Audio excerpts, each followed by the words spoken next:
Welcome to the Clifton Worley Show. This week we have Corey Nigro with us, and we just got back from spending a few days at Summer NAMM together, and so we're going to be talking about Summer NAMM quite a bit on this episode. Just a disclaimer. So, what's up, Corey? Not too much, Clifton. How you doing? I'm good. Did you have a good trip back? I did, actually. It was a nice, relaxing flight, and got upgraded, took first class, so it was nice and spacious. Nice. Was that your first time in Nashville? It was my first time in Nashville. It's first time doing Summer NAMM, too. Awesome. Well, I remember we were out at Winter NAMM. That's where I actually met you back about 6 months ago. And we recorded a podcast then. So if you want to listen to that as well, listeners, it's a good episode. And but that's where I met you, is out at Winter NAMM. And we ran at each other out on the floor and got to talking and got to hang out a little bit. And so, yeah, it was really good to kind of catch up and hang out again at Summer NAMM. And we had a kind of an interesting situation. It wasn't just podcasters, but it was kind of like a podcast house and their friends. Yeah, it was a cool scenario. Mostly podcast host driven, but a couple of consumers, a couple of family members of podcasters, and then it was a cool mix. Yeah. What's the title you call yourself again? What was that? Consumer Extraordinaire. That's awesome.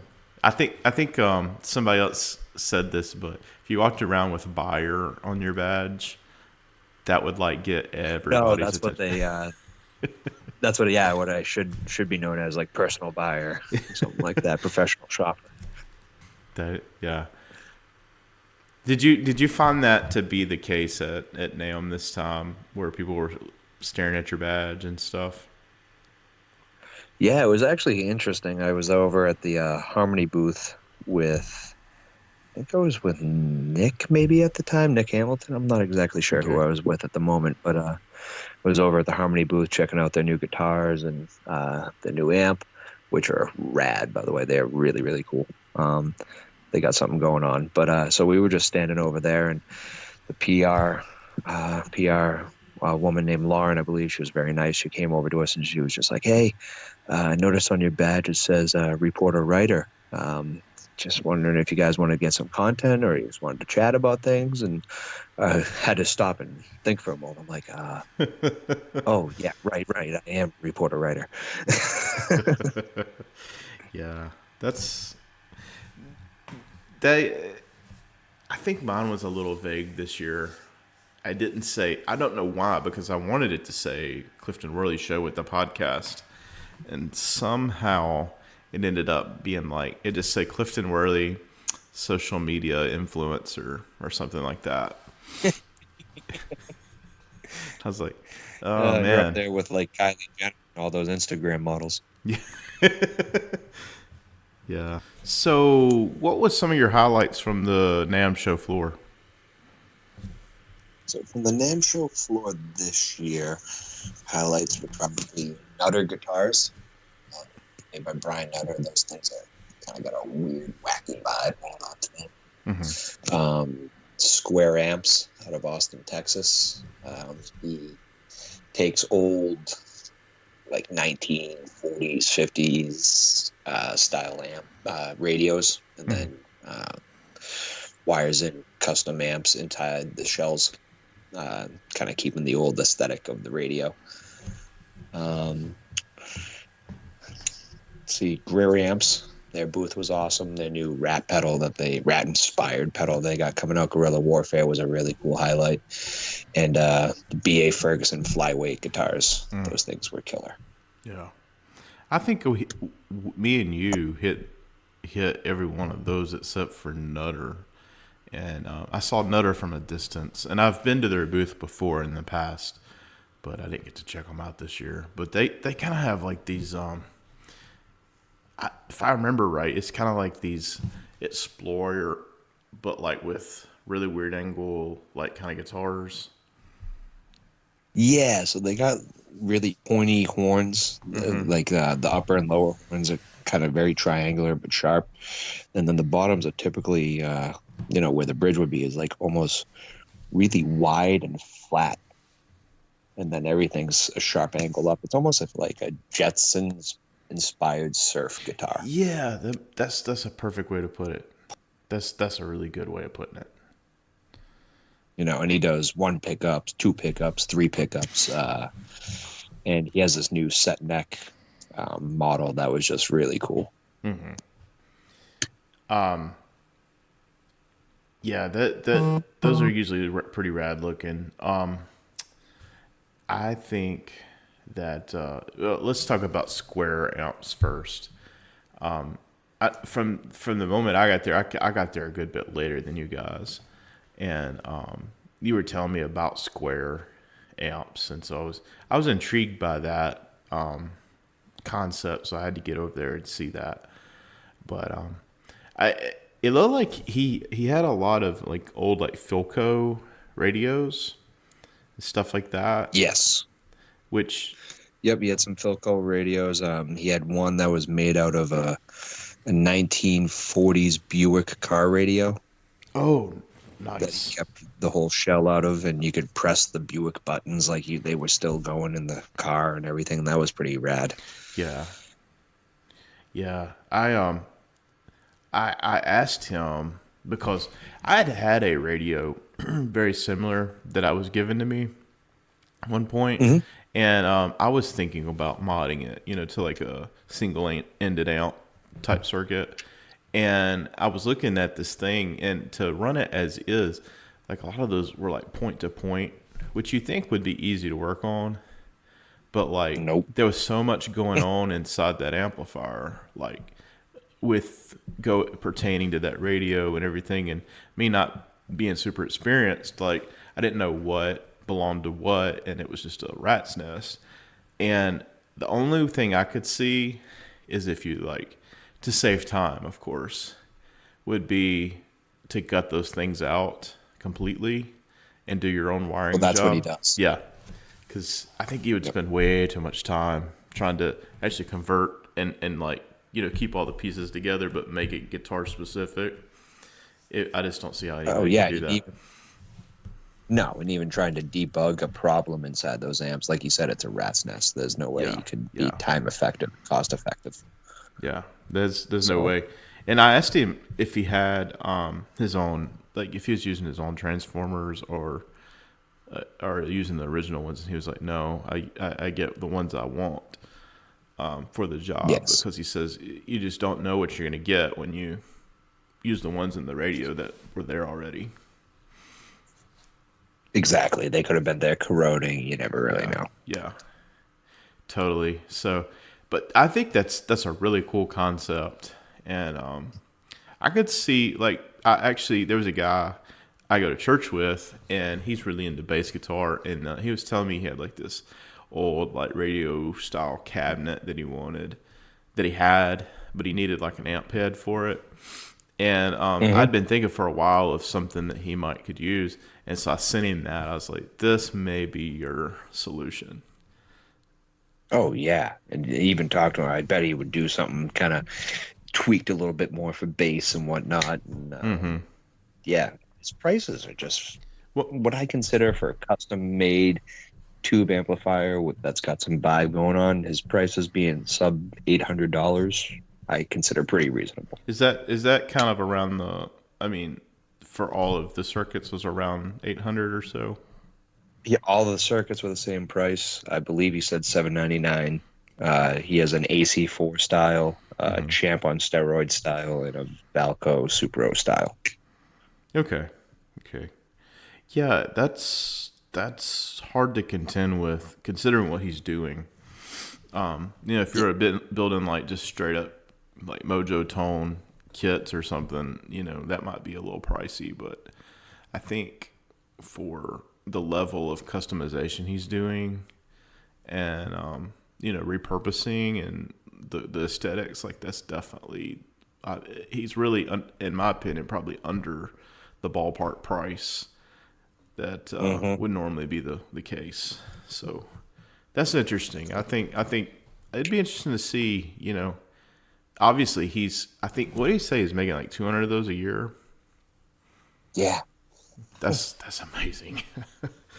that's amazing. Yeah, he says he has like a freaking storage container with just like, I think he said like with at least 100 or so shells at a time, just waiting to be, worked on. That's insane. I don't even know, like, how would you source those? I don't know. I mean, I don't know if anybody has enough time to junk that hard. Yeah. Yeah.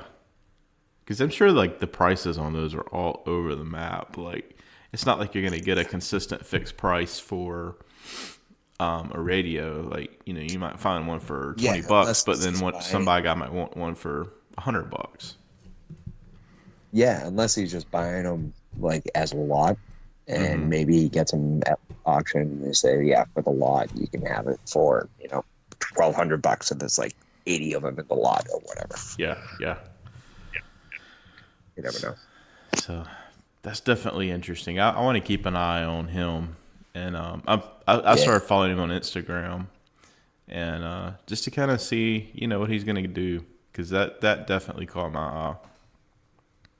Exactly. Well, let's talk about the Greer booth. Let's. What I would say. Go ahead. I don't know. I like that pedal. I know. I remember we have that video of you playing that Flyweight, the B.A. Ferguson Flyweight through that Rat pedal. That is some rock-tastic tone. Well, it was easy to pull that out of that guitar and that pedal, like where it was just some kind of magic. And I believe it's P90s. Yeah, P90s was on the Flyweight, and then the Rat circuit. It just, something about it was just like turn it all the way up and rock it out, and like it really, that pedal impressed me because I'm not super familiar with the Rat circuit. I mean, I've played some of the Rat circuits, but I've never owned a Rat circuit. And I was like, you know what? I'm going to have to get a Rat circuit because this is killer. Yeah, the thing he did with it, which was nice, is because with most Rat circuits, there's the filter sweep. It's not really a tone knob, so a lot of people turn it and they're like, oh, I want to be boosting my trebles and, my bass. And, it's just kind of sweeping this filter circuit instead of giving me what I want. He made it so that the tone knob, and he being Nick Greer of Greer Amps, made it so that the tone knob, I believe is how he was describing it, is just actually boosting the frequencies that you want to boost and not just sweeping over, kind of a frequency. So it made it a little, from my ears, more versatile because it doesn't just give you that kind of high gain, kind of hair metally rock sound that a lot of people associate with that kind of, pinch harmonics and shredding and stuff like that. Yeah. It was a kind of very versatile, standard, awesome sounding rock and roll pedal. Well, and I have a kind of a short list of some builders who I tend to gravitate towards on pedals, but he tends to, I think if you think about like my personal style, he's somebody that seasons pedals to taste in a way that is very palatable to me. He hits a very classic rock kind of tone in all of his pedals, and that really appeals to me. Like I've played a lot of pedals, great sounding pedals, but you play them and the range that their knobs are set is sometimes goes in territories that's usually not my style or something like that. But he tends to have just an ear for that style of music and seasons his pedals right along that vein. And that's what has always impressed me about Greer, is like he just knows how to season the taste. to make it just right. Exactly. And I mean, we're still talking about his pedals too. He has his own amps at his booth Yeah. too, and his amps are flat out like just straight awesome. Yeah. That's a good point. Is like right now everybody talks about his pedals, but I mean he's an amp maker and makes incredible gear. Yeah, just across the spectrum. I Yeah. mean, the guy just knocks it out of the park. Yeah. And he's just an awesome human being to boot. Yes, he is. So Yeah, really cool guy. And I've always had good interaction with his employees and everybody. He's just, in my opinion, like wherever he is at it now is always really a fun place to be because there's always just a lot of cool things happening around his booth. yeah, a lot of people tend to gravitate towards kind of his area, and it is a good place to hang out at NAMM for sure. Absolutely. And then moving on to the flyweight, like I know, I just absolutely love the flyweight, but what it was what made for you, Cliff. I think it is like I feel like it plays me. I don't play it. Mm-hmm. Agreed. Yeah, it's Sure. I mean, Boot knocked it out of the park on that one. Yeah, and I forgot what he calls the new flyweight. It's basically he has like this dog ear thing that's got humbuckers in it. Yep. So he has a couple of models. I believe the 2 pickup model was the Walker. That's it. The Walker. And the single pickup, I forget the name of the single pickup model. Sorry, Boot. But yeah, the Walker was the 2 pickup one. There was one there with humbuckers made by Gemini Pickups, and then the other one had dog ear P90s, the red one that you were playing. Mm-hmm. Which I think I played. I played that one at Winter NAMM, I think. I'm pretty sure. Okay. Yeah. And I know Nick owns one of those. I don't know which one is Nick's. Nick Hamilton. He had one of those. The red one, I believe it's a single pickup one that was over in Yellow Cake's booth. Oh, okay. Yeah. Well, they're all amazing and all, very if you play one, you're going to love them all. Like he's got his line very much down, consistent. So you know what to expect. Oh, what were you saying? I said you just know what to expect. Like between his guitars, if you pick one up and you pick up another, like they're very consistent. He's got his line down. Like it's not like a lot of variance. Exactly. And he was also saying, I think he said he's switching to mahogany for the bodies on the flyweights. Will still retain similar weight because those are super light, which is a really nice thing about them. But a little bit easier wood to work with. And he said it will just allow him to bang out more and more. Yeah.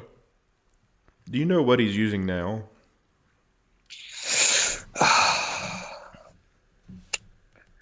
Trying to remember. I don't remember what he's using now.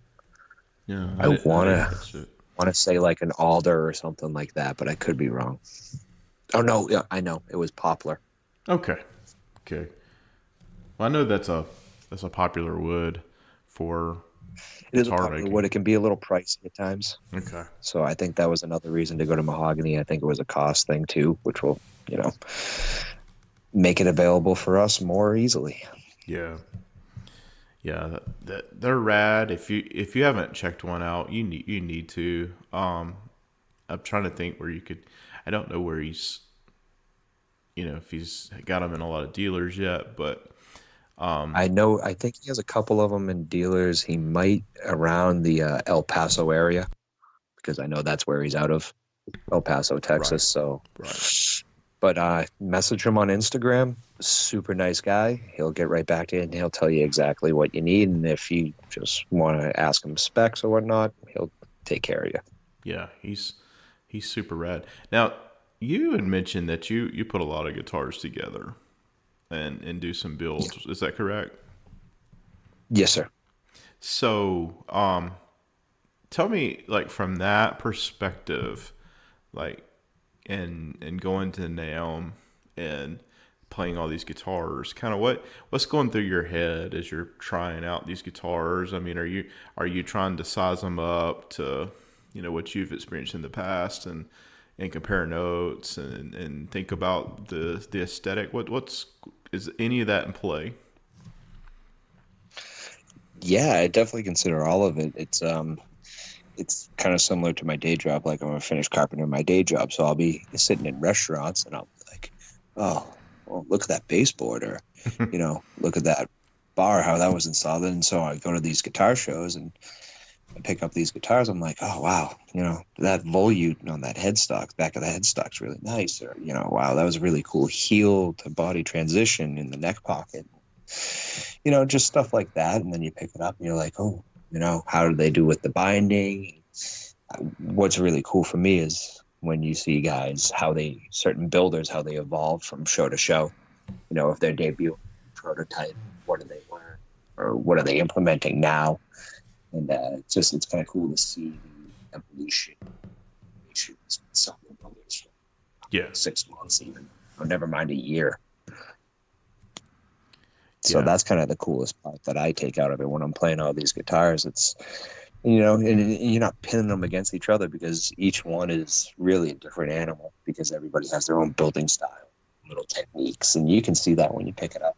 And, the different oils that they use, the neck and the paints on the bodies and the whole 9 yards. Yeah. Yeah. Yeah. I think, and I'm not a builder, so I probably miss out on a lot of things, but I think for the most part, most of the guitars that I picked up and played, I was like, this is a good showing. This is, I didn't see anything that was just pure trash there. No. Now there was one, Gimmicky items. yeah, there was one In terms of guitar guitars. that I played on the outer aisle that was, kind of like the lower rent booths, and it had three different brands there, and I never heard of any of these guys. I got stopped on my last day on the way out, and the guy was wanting me to play his guitars, and he asked me, he said, "What kind of music do you play?" And I was like, "Well, I mean, I don't know, just everything." And he's like, "Well, I mean, what's your favorite style of music?" And I just kind of just said, "Well, blues, I guess." And he said, "Oh, well, this is the one you need to play." And it was kind of like a almost less polished guitar. And I'd never heard of this brand, and that's not that uncommon at NAMM. But I looked at the price on it, and it was he had like or I asked about the price, and it was about like a $4,000 guitar. And I looked down at the neck, and I'm looking at the neck coming in the neck pocket there, and it was like, this is not a good fit. Like, you could see the gap, and you could see where it was clear coated over. And it so turned me off, to the whole thing. And he was telling me, like, he named like 3 or 4 different guys. This blues player, have you ever heard of him? Oh, this is the best blues player. And I'm not like the most steeped in blues, but some of the bigger names I would know, And he names like several people, and I didn't know a single one. And then he proceeds to tell me, "Oh, well, they play my guitars," and I was just like, "Well, thanks, but no thanks." I'm moving on. But really, that was my only negative experience with the guitar. I think, like, for the most part, the craftsmanship is really high there. It is, and I mean, of course, you have the big boys. You got the Fenders and the Gibsons, and all the little companies that they own, and this, that, and the other thing. But when it comes down to smaller companies, you're really getting your money's worth in terms of craftsmanship when you're talking the boutique guys, because it's guys who really, really care. This is, no joke. These guys, this is them putting food on the table for their families. It's not a CEO, making millions of dollars. It's a guy just making a comfortable life doing his thing. And it's a really seems like a tight-knit brotherhood, so a lot of them tend to get together and get booths together. Yeah. Yeah. And it's when you do that, success and competition breeds success. And when you do that amongst a bunch of group of people that tend to be competitive yet get along and help each other out, it tends to bring up the craftsmanship in everybody's game, and everybody sees that guy and goes, oh wow, look what he's doing. We got to step it up. Yeah. I think that's the coolest thing about that trade show is it seems like whether or not you're a guitar builder or making amps or effects, and I've seen this in all those different niches, a podcaster, it really is a good chance to kind of see what other guys are doing and kind of brush up on your skills a little bit more and ask and, find out what's working here for you. And I know every year, even as a podcaster, I walk away very much inspired by what some of my friends are doing, and it's always a good place to workshop those ideas and kind of see, this person may hone in on one area and there's another who's honing in on another area, and it's always good to kind of pick their brains and kind of see what's working for them. The pedal, I'm going to shift gears and let's talk about pedals here for a minute. Let's do it. There was so many that obviously I couldn't try them all. Just kind of giving a rundown. Of course, you had Grant from Big Ear. He puts together the boutique pedal builders booth, which is amazing. And I think Sean Wright had his cherry. Let me get this right. The cherry box and the canal go, right? Yeah, the cherry box, which is his fuzz pedal. Kind of gives you can get your normal fuzz tones out of it. And then it has another foot switch that kind of activates this oscillating kind of octavey. You can get kind of wacky sounds out of it. It's called Foobar, right? Is that Foobar? Is that the one with the yeah. Foo? Okay. Yep. Yeah. So you hit that Foobar switch, and then you can kind of toggle in an oscillation circuit. You kind of get some wacky out of their fuzz sounds. And then the Canalia is basically like, if you don't have a tube amp, that thing is a tube amp in a box, in my opinion. It's just super responsive to your pick attack, your fretting hand. It is just kind of your tone flowing through. It is rock and roll, just straight out cool tone in a box. Yeah. He has got a really cool take on his pedals, and I've been trying to actually schedule an episode with Sean, and it keeps on both sides, stuff keeps happening. But one thing I really want to pick his brain about, because I know he's had experience with being an amp, repairing amps and stuff, and he's had his hand in a lot of the the amp circuits, and I love to see when builders have a pretty extensive knowledge of amplifiers get into the pedal business, because those guys seem to make the best pedals. Agreed. He also has a prototype fuzz that I'm holding in my hand currently. Yeah, I was about that. There was a really cool story with that. He was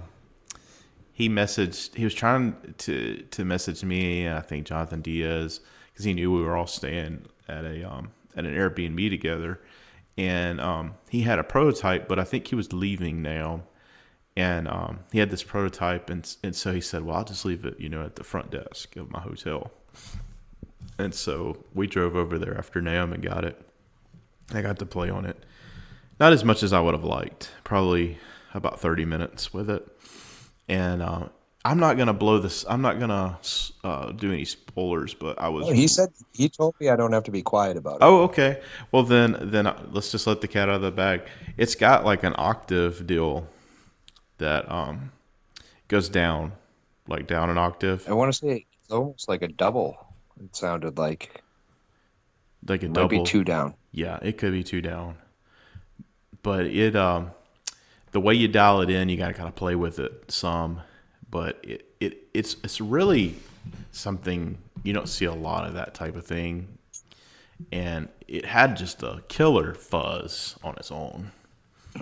Like gnarly in your face, and it also has a voltage starve. Yeah, which seems to be kind of his signature thing right now. He has that voltage starve, I believe on the cherry box, and Yep, and the DS1 mod, right? yeah, on the DS1 mod. Which the DS1 so I've had the DS1 for several months now. When I played as cherry box, it did its own thing, but like I could hear elements of the cherry box in that DS1. So that cherry pit mod, very much, the namesake of that, is very much true, because it's all about that voltage starve circuit.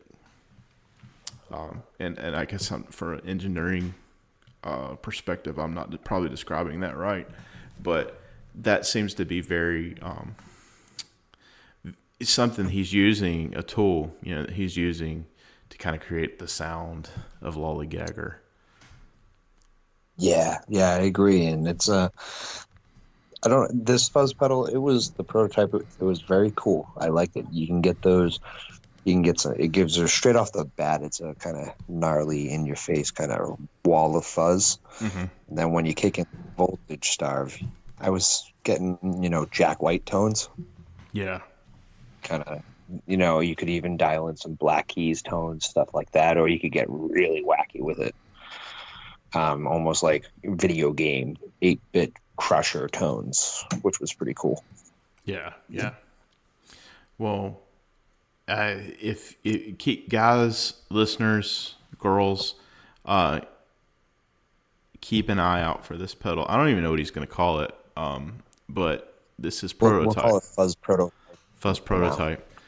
And keep your eyes out for that, because this is really cool. I think if you really, it'd be great if everybody could get like the whole line, because there's a lot going on there. But keep an eye out for this new prototype. It is going to be amazing. It's also in a smaller form factor, and I believe it's going to be in a metal enclosure, which are two different things for Sean. So yeah. And I met his wife. I believe her name was Colette, and he told me that she had a lot of hand in the design of the graphics and the aesthetics of the pedal. Oh yeah, she does. She comes up with like all the stains for his wood boxes and stuff. So that's really it's a family affair. Yeah, that is really cool. Well, moving on, and I'm trying to visually think about all the pedals. Of course, the Whirlybird was there. Yes. On that pedal board, they had Swindler effects. I really liked their stuff. Yep. They had, and I believe Swindler was over at the Deli Stomp Box exhibit I believe as well. It was. Yep. Yeah. Of course, 1981 had a pretty good showing there. Yeah, they did. Keeley had a board over there. I think he had a board of both, maybe. Yep. Solid Gold Effects. Solid Gold Effects, yeah. Alex Fletcher, got to meet and talk with him. Really cool guy. He's a nice guy. Very good guy. Let's see. The Albie. Let's talk the Albie for a minute. So while we're talking about the Albie from Big Ear Effects, what was your experience with it? So, how to describe the Albie? So it has 8 presets and 2 knobs. It's going to have. Did he say he was going to have 2 foot switches? Yeah, I think he was going to have like a momentary. Or it was switch. going to have presets under the switch. Okay, so what it is, it's so each one of the 8 presets is going to have a hidden function if you hold down the foot switch. On the final model. So each preset is some mixture of a wet effect, whether it be, I think one's like a hall reverb mixed with a spring reverb with a little bit of echo in there. There was one that was like a chorus and a vibrato with a little bit of tremolo mixed in there in the background. I mean, they sound wacky, but I found them to all be super usable. Yeah. I don't know about you. I did too. I think there was at least three that I was like, I could really see myself playing this. But it kind of, to me, reminds me of kind of like a chorus, like the boss chorus, the Dimension C. Is that the correct name for Mm-hmm. it? Kind of I that believe kind of. so. The one with 3 buttons. Yeah, and it has the buttons. Well, this one seemed to kind of take that idea and really like modernize it to like what the technology today is capable of. And I think I it's a really cool step in for that company, to kind of go into something outside of the fuzz and overdrive kind of thing. I think it's really cool. I agree, and the thing that what really drew me to it was if I have more than 4 knobs on a pedal, more often than not, my brain tends to turn to mush. Mm-hmm. So this, like, I love the kind of plug it and play. So it has one knob, a kind of a rotary click style knob where you choose your preset, and then it has one knob for the level of your mix for your wet dry mix, and that's it. So it's awesome. So if you like, so even if say it lists at just I'm throwing a number out there. So this is, don't quote me, but say it even lists at 200 or something like that. If you like 5 of the 8 presets, you're way ahead of the game. Mm-hmm. Mm-hmm.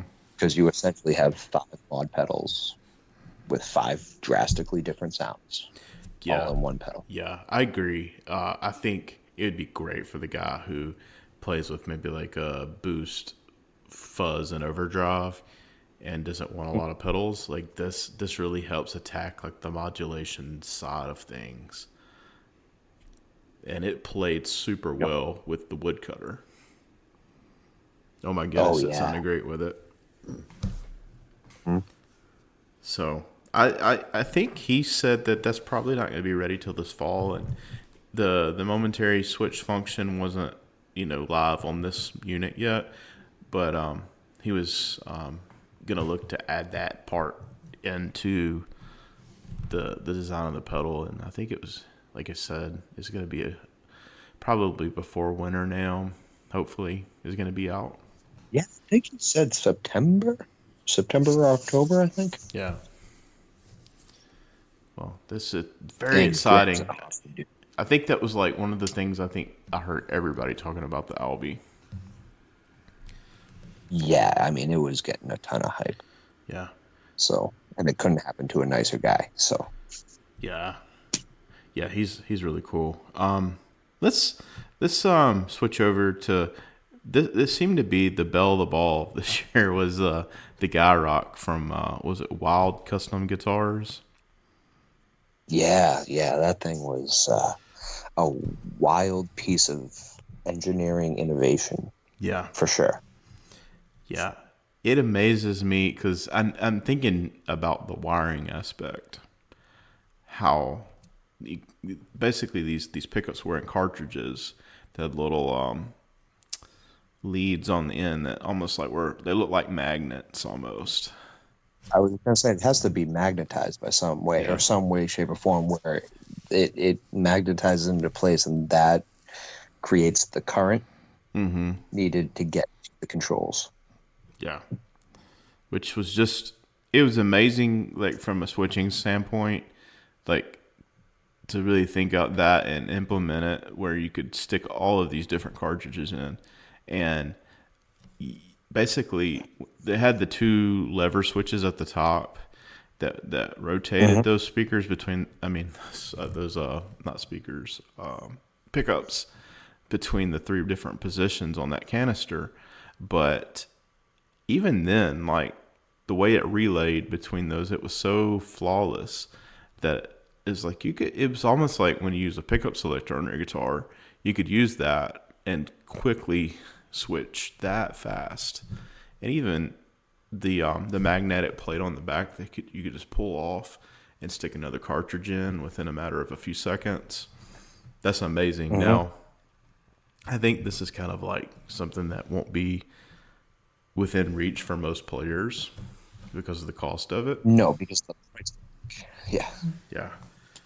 It was what, 16, For those 17? of you in podcast land, yeah, $16,000 for those of you in podcast land. Yeah, that's a little steep. It'd be interesting to see where this goes, because it definitely was some work. A lot of work was put into it, and the idea behind it. And I could see that maybe in the future, if they're, unless they keep it proprietary, it might be something that could be sold off to, a company like Gibson or something. Well, if they were smart, they would find a way to be able to market the unit, like just the housing unit in the wheel system, the switching system, so that you can have it installed in your guitar. If your guitar meets the specs, if your guitar has a thick enough body, you install the system, this, that, and the other thing, because it is revolutionary in terms of engineering and stuff like that. That being said, price tag makes it unattainable for most people. Where I see it getting the most use would probably be like if I owned a studio, like a high-end studio, and I had people coming in and recording albums all the time, instead of owning, 7 or 8 different guitars, I could own that one and then maybe another one, because we were talking with Ryan Burke of 60 Cycle Hum fame, and he brought up the fact that due to the switching system and the canister system, you'd never be able to fit a full-size humbucker in there. Yeah, that's true. Which would draw, kind of, there are some purists who are like, I don't want to play a stacked single coil humbucker, I want a real humbucker. So that is one of the drawbacks, because of the pickup rings and stuff like that. You'd never be able to make it work. But they have much smarter people on payroll than me, so I'm sure they'll figure it out in the next 6 months or so. Yeah, I think these guys were French or something too. Yes, they were from France. Yeah. So, very interesting. Very interesting showing. Everybody was talking about it. It was definitely I think the most curious thing on the NAMM show floor. And by far. Yeah, it definitely be something to follow to see kind of what happens with it. Shifting gears, talk about, because I am a foodie, and Nashville is a great place for food. What was the best meal you had in Nashville? All right, so we had some unreal barbecue over at Jack's right on Broadway there. That was really good.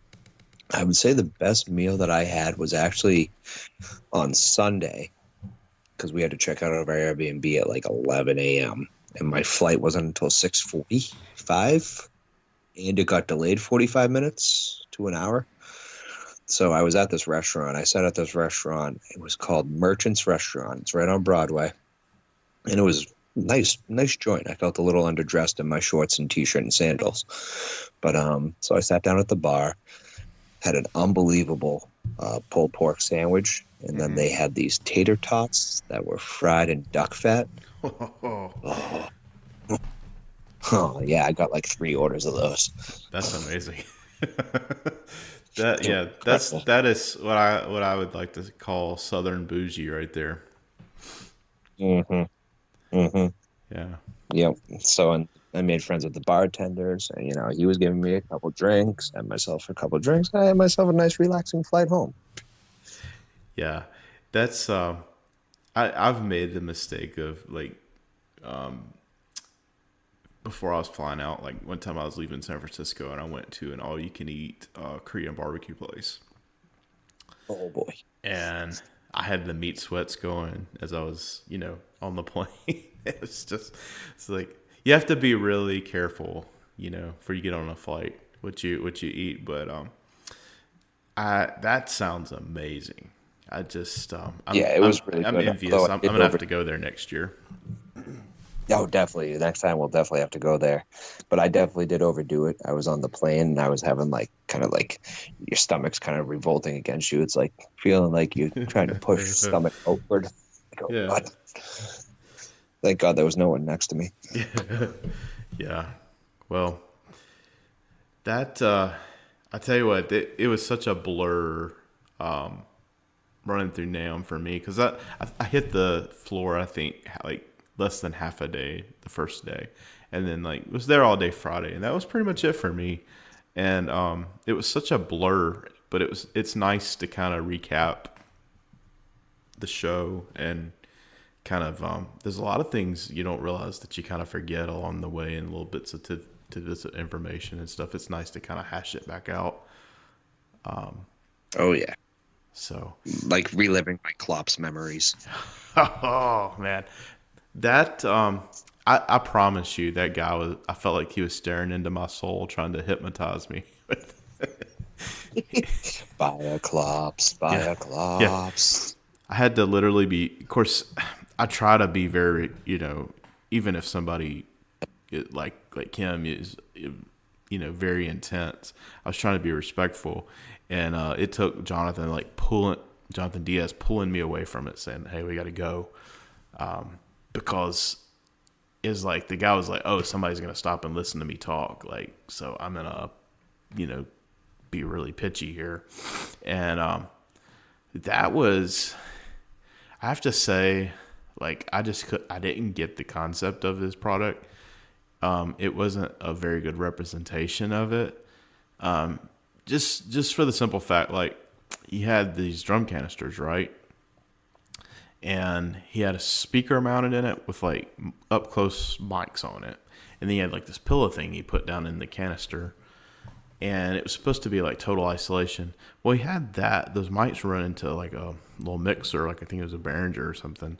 But then the audio was going out to like a little Sony boombox powered speaker, like that you would, have like something you would have seen like 10 or 15 years ago in somebody's home. And I just thought that is like, if you really want to sell some product, like you can't do things like that. Like you cannot, like you need like some high resolution speakers or But something. so what you're saying is living in like 20 years ago, is it a good sales strategy? Absolutely not. I mean, I feel like really like this is something, yeah, 20 years ago might would have turned some heads, but now it's like everybody knows better and knows how this stuff works. And I mean, you're competing against IRs and direct options. Like nobody are, even like load boxes, like it just doesn't make sense. And so, no offense, Joey, but I just maybe you ought to update your product line. I think in today's era it just doesn't meet anybody's needs.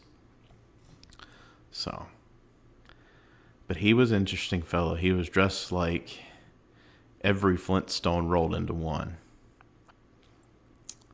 He had this bone necklace thing. His hair was up like in a tight like Bam Bam type ponytail on the top of his head, and it was just very very outlandish. But I got to give him one thing. He caught everybody's attention.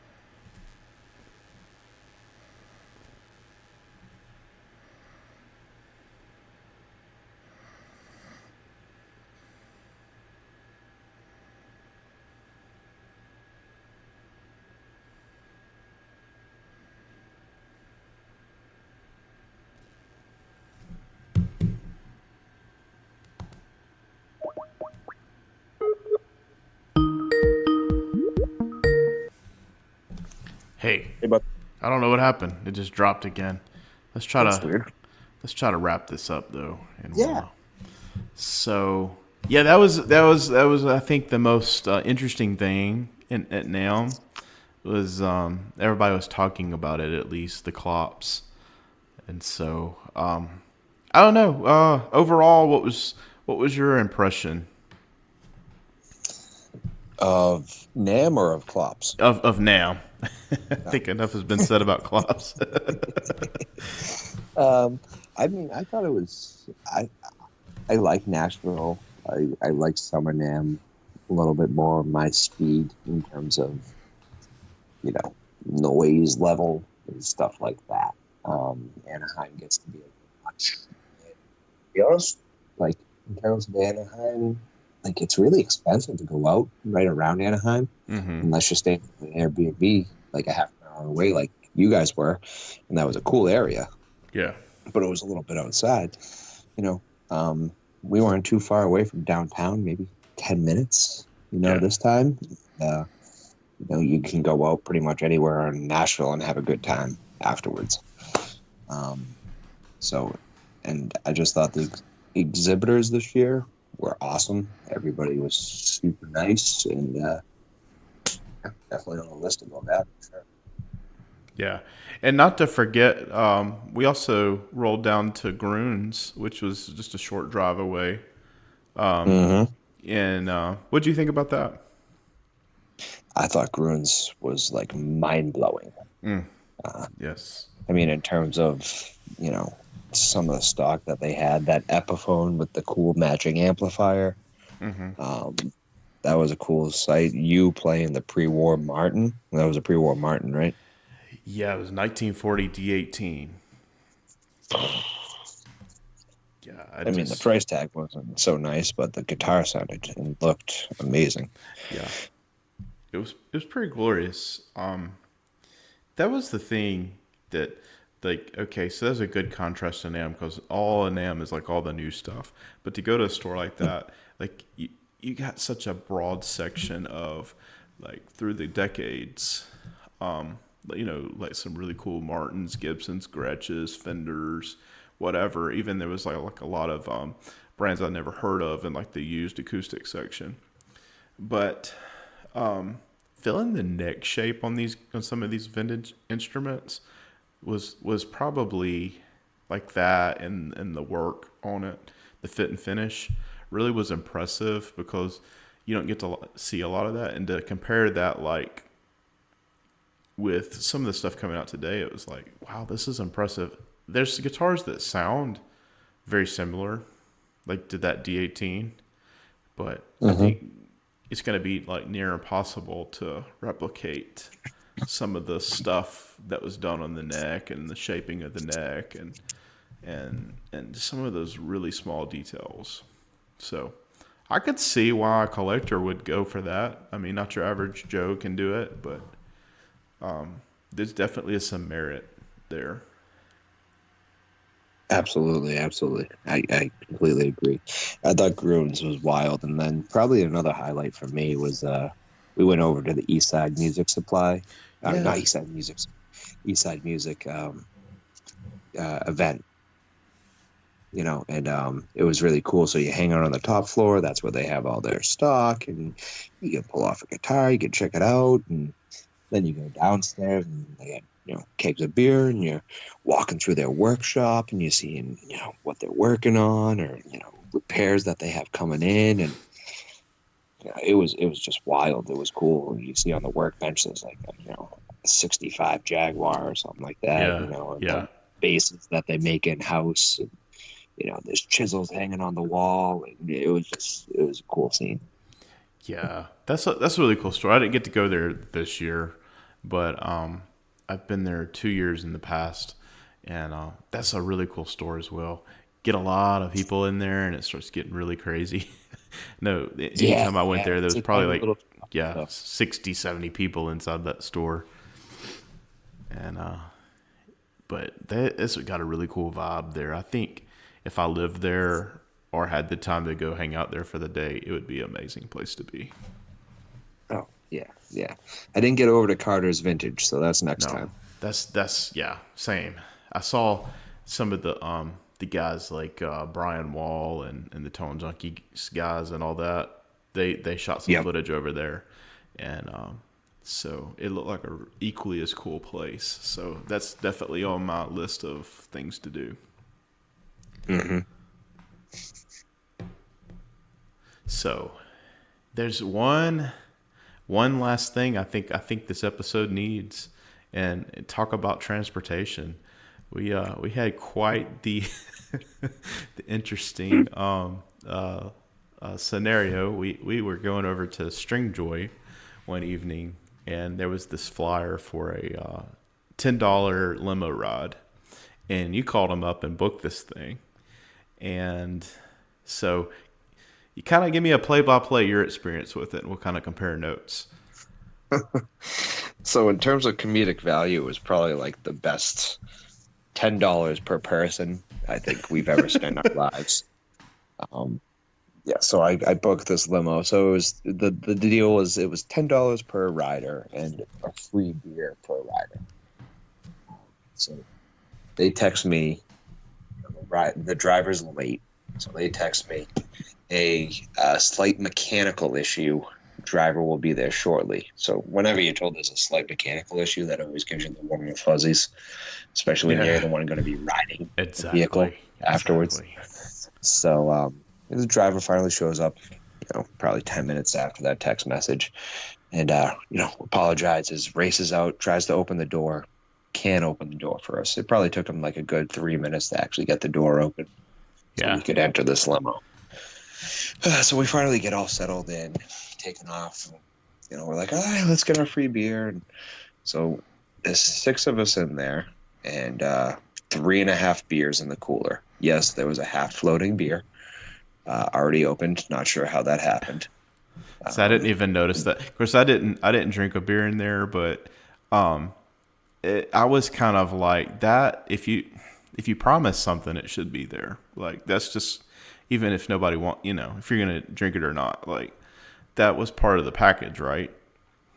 Exactly. Yeah, that was part of the package. Not that I expected much for $10 per person, but give me a Bud Light like you promised me. But anyways, so the beer was old. It was terrible. So we get on the highway. We're doing like 55 or something, and then all of a sudden the lights just go no power. The AC goes out. We're like, what the freak is going on here? All of a sudden you hear him like try and press down the gas pedal, and it's just thunk, thunk, nothing from the engine, gas pedal to the floor.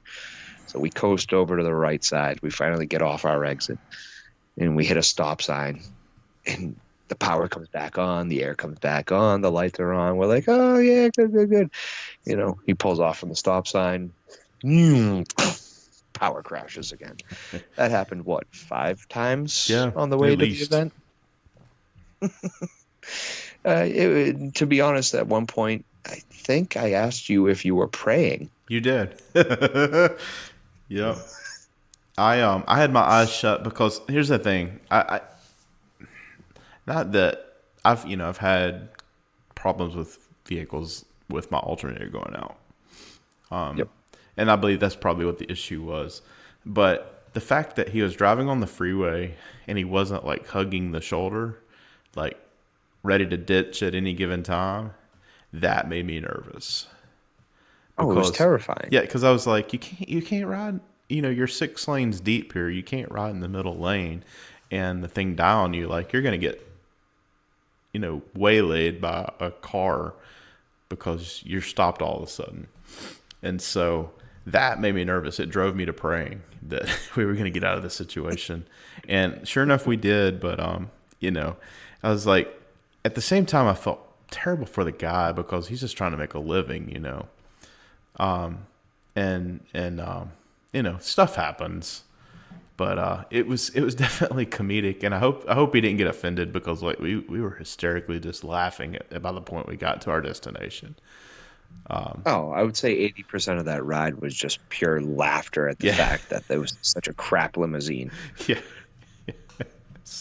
Yeah. So, it'd be interesting I would love to find that and look it up on TripAdvisor. Do you know the name of the guy's business? I'm sure I can find it.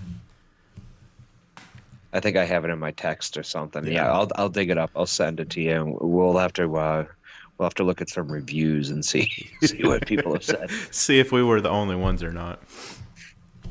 Exactly. Oh man. But that's Summer NAMM in a nutshell. So we're gonna get while the getting's good. We've had several little internet hiccups, and I'll edit those out. But say we'll get while the getting's good, and go ahead and wrap this baby up.